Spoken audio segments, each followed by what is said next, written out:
Halo, halo, apa kabar Bung Rocky? Semoga selalu enak dan sehat. Sangat enak, sangat sehat. Yang nggak sehat itu kebijakan negara. Oke, saya tentu akan mengajak Anda untuk bicara tentang isu yang aktual.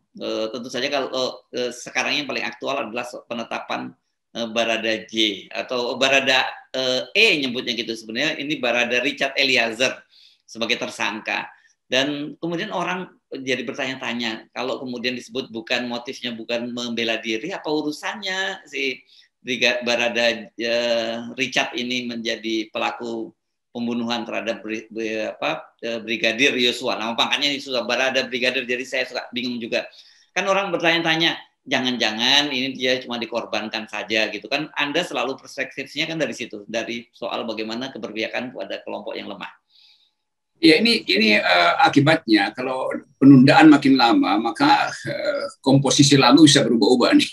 Jadi kita terpaksa mesti lihat partitur awalnya apa sih sehingga kok terlihat semacam komposisi yang diubah-ubah itu. Arrangernya siapa tuh. Jadi kalau kita tahu itu maka dengan mudah kita bisa duga oh ini ada sesuatu yang lebih tinggi yang harus diselamatkan. Yang sering kita sebut, janganlah ini konflik antar bintang di langit, terus ada batu di bawah yang ketiban itu. Jadi itu nggak boleh begitu. Tetapi publik udah merasa bahwa terlalu jauh lah permainan ini. Dan itu yang menyebabkan semua orang akhirnya menduga bahwa ini udah masuk pada soal yang lebih rumit lagi tuh. Karena soal sikut-menyikut di antara bintang. Karena soal order mengorder, karena soal sebut aja bahkan gengsi antar angkatan. Jadi ini semua hal sehingga orang menganggap ya udah mau diapain lagi kalau keterangan-keterangan itu berseliweran. Tapi tetap kita ingin lihat polisi balikin kasus ini pada ketajaman ilmu pengetahuan tuh. Sebelum berkembang makin jauh tuh. Lalu Pak Listio Sigit mungkin merasa bahwa ini kesempatan dia terakhir untuk menunjukkan bahwa dia punya kemampuan untuk mengatur institusi itu. Jadi jangan sampai kasus ini berakhir pada berantakannya institusi itu. Lalu semua saling salah menyalahkan. Padahal dari awal keterangan yang berantakan itu justru datang dari penyidikan awal kan. Ini intinya tuh. Tapi tetap Ibu Putri harus diproteksi. Kalau beliau sudah sehat baru dimintain keterangan. Demikian juga hasil otopsi itu harus terbuka walaupun masih perlu mungkin 2 bulan lagi itu. Tapi mencicil keterangan itu terlihat terlalu berbahaya karena ini melawan opini publik. Nah, opini publik juga kadang-kala masuk dalam kekonyolan kan, mulai dengan sensasi. Jadi ini pertandingan sebetulnya antara opini publik dan opini institusi. Kenapa begitu? Karena opini publik dari awal mencurigai syarat-syarat saintifik yang sedang dipakai. Dan itu dibuktikan bahwa 2 kali diotopsi artinya ada syarat-syarat saintifik yang dilanggar. Kan itu intinya kan. Demikian juga kepolisian mesti rapi karena ada soal tingkatan kebintangan. Dan ini menjadi masalah yang akan menumpuk di 2 minggu ke depan atau 2 bulan ke depan begitu otopsi diambil. Tetap isu ini akan dituntut oleh publik. Lain kalau isu korupsi mungkin dalam 2 hari, 2 minggu juga selesai itu. Tapi ini kan ada berbau skandal, bukan sekedar skandal privat, tapi ini skandal institusi itu. Itu yang kita ingin cegah. Jangan sampai skandal privatnya itu dieksploitasi, skandal institusinya dieksploitasi, lalu kasusnya sendiri hilang di dalam ingatan publik. Ya, ya. Saya banyak mendapat chatting gitu ya begitu tadi malam ditetapkan Barada Richard ini sebagai tersangka. Loh, kok jadi anti klimaks ya, Mas gitu. Jadi ini memang penting ini kita sampaikan supaya Pak Kapolri maupun polisi punya catatan gitu bahwa mereka ini sekarang bekerja bukan hanya mereka harus cepat menyelesaikan, tapi mereka harus cepat-cepatan dengan logika publik gitu. Karena semakin lama seperti Anda sebut tadi logika publik semakin tidak percaya gitu. Iya, kalau tidak percaya masih mungkin dibuat percaya. Tapi kalau logika publik udah denial, nggak mau lagi menolak diatur ya. dengan logika saintifik itu bahayanya. Ya, begitu logika publik menolak logika saintifik, itu hancur negeri dan sistem penegakan hukum kita. Itu yang terjadi dalam semua kasus sebetulnya. Jadi ini kasus tembak menembak ini itu cuma aspek kecil dari meluapnya ketidakpercayaan orang pada institusi itu. Kan di kasus lain juga begitu banyak, apalagi kasus korupsi. Jadi orang merasa bahwa ya udah satu paket aja, bahwa negara ini sebaiknya ditata ulang dari awal tuh. Dan menata ulang itu harus pergi pada konsekuensi yang tertinggi, perubahan politik, perubahan kekuasaan, desain macam-macam lah. Ini taruhannya bagi Pak Listio Sigit juga terhadap presiden, karena kasus ini ada di depan mata presiden. Kepolisian itu betul-betul sekarang sudah ada di bawah presiden sebagai institusi diperintah oleh presiden. Jadi keadaan itu yang harus kita udah tahu sebetulnya, beda anatominya kita udah tahu siapa yang lempar isu duluan, siapa yang kemudian ngompori, siapa yang kemudian ingin dapat keuntungan, partai mana yang pertama kali menganggap ini soal yang menyangkut pertandingan orang nomor satu di Polri. Jadi semua hal akhirnya harus diuji ulang, di riset ulang perlahan-lahan, tapi dengan ketertiban metodologi. Ya. Dan ini saya kira menjadi sulit karena sejak awal saya menyebutnya ini lapangannya udah becek. Ya itu intinya itu, lapangan becek, dan yang main di situ kan nggak jelas tuh. Wasit sama penonton pun turun lapangan ikut main kan. Jadi kita membayangkan itu. Dan sinyal dari Pak Jokowi melalui Pak Mahfud kemarin kan dipercepat, itu artinya ada sesuatu yang melebihi apa yang kita intip sebagai sensasi itu. Jadi Pak Mahfud harus terus-menerus ucapkan lagi dong apa yang dia maksud pada waktu itu, jangan sekedar ngejar tikus atau segala macam isi itu terbakar gitu ya. Ya, dan Presiden Jokowi 2-3 kali memberi ketegasan itu. Tapi tetap soal kita balik pada isu awalnya, bahwa ada tembak menembak, ada korban, ada yang sekarang diproteksi oleh lembaga perlindungan saksi segala macam. Nah, sekarang ada fakta baru.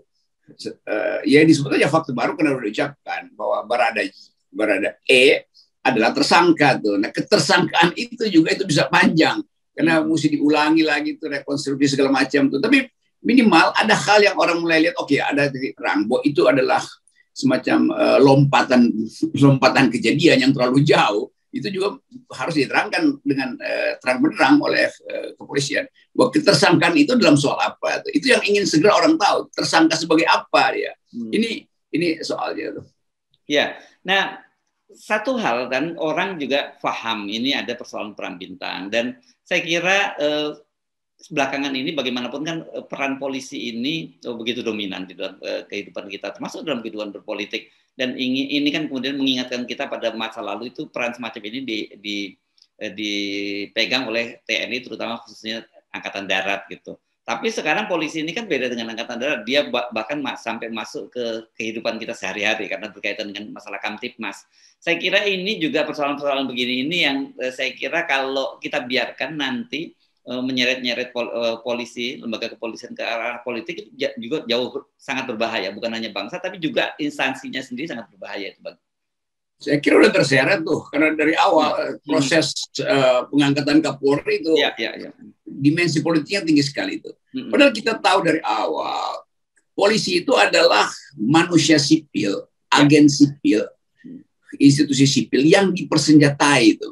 Jadi pertama-tama dia adalah lembaga sipil lalu dipersenjatai untuk peran-peran penertiban atau ketertiban tuh.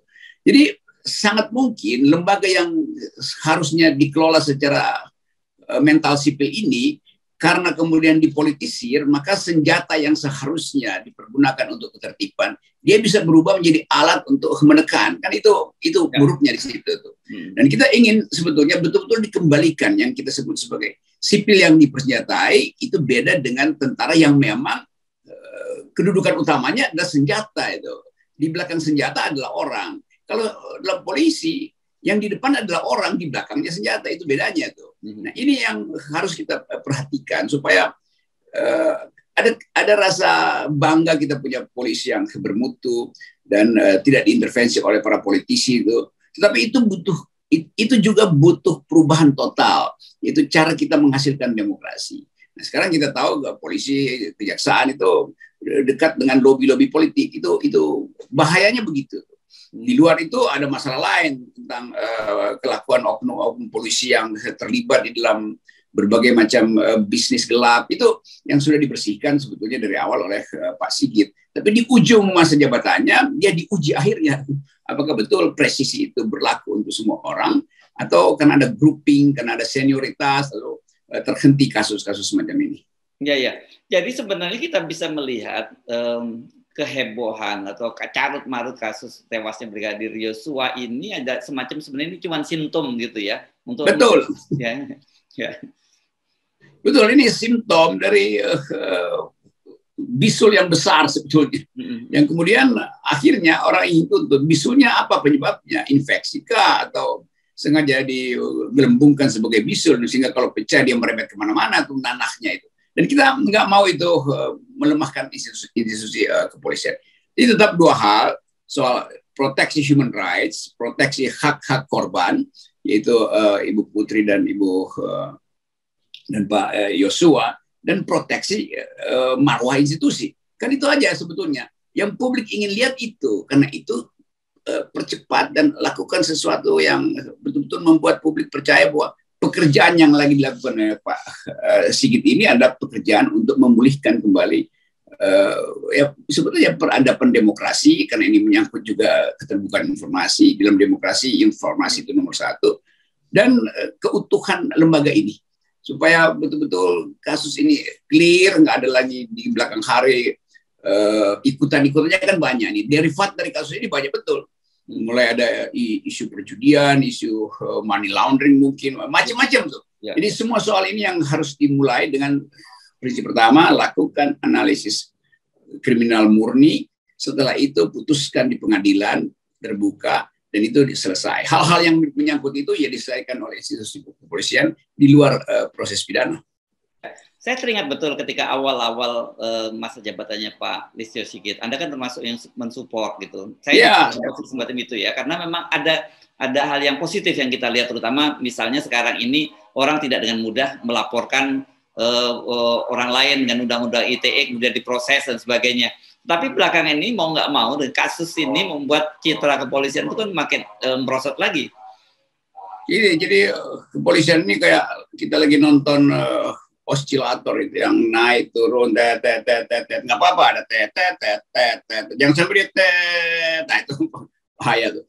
Jadi tetap gejolak politik akan menumpang pada isu ini, gejolak politik nasional maupun gejolak politik di antar partai yang ingin punya akses pada kepemimpinan baru di polisi. Kan orang udah bicara tentang Listio harus mundur segala macam tuh. Jadi sinyal itu kuat sekali, bahwa permainan politik sangat kuat tuh.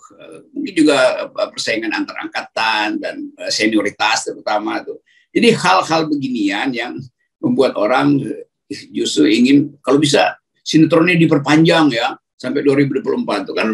Padahal kita ingin ini kasus diselesaikan cepat supaya ada ketenangan keluarga, karena keluarga tetap menuntut keadilan itu apa itu.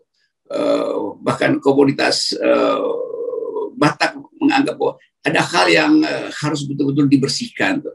Dan mulai orang masuk dalam isu-isu yang sensitif lagi tuh. Jadi sekali lagi percepatan itu diperlukan untuk kepastian hukum dan keadilan. Itu aja poinnya. Ya. Dan semakin lama itu akan semakin curigaan orang semakin bertambah, dan itu tadi yang paling bahaya tadi situasinya denial. Kalau udah denial itu tolak semua, walaupun kalau denial itu orang nggak peduli mau benar mau salah, pokoknya tolak semua. Nah, itu sampai satu tahapan yang sangat berbahaya kan. Betul tadi Hersu itu. Ada pepatah Latin bilang begini, di dalam penundaan ada kejahatan baru. Begitu prinsipnya. Oke. Semakin cepat, makin baik loh. Jadi ingat seseorang. Kalau moto kita tidak, semakin 0% semakin bagus. Nah, ini dia nih. Semakin menuju 0, semakin sempurna demokrasi. Yes. Oke. Thank you, Bung Rocky. Ya.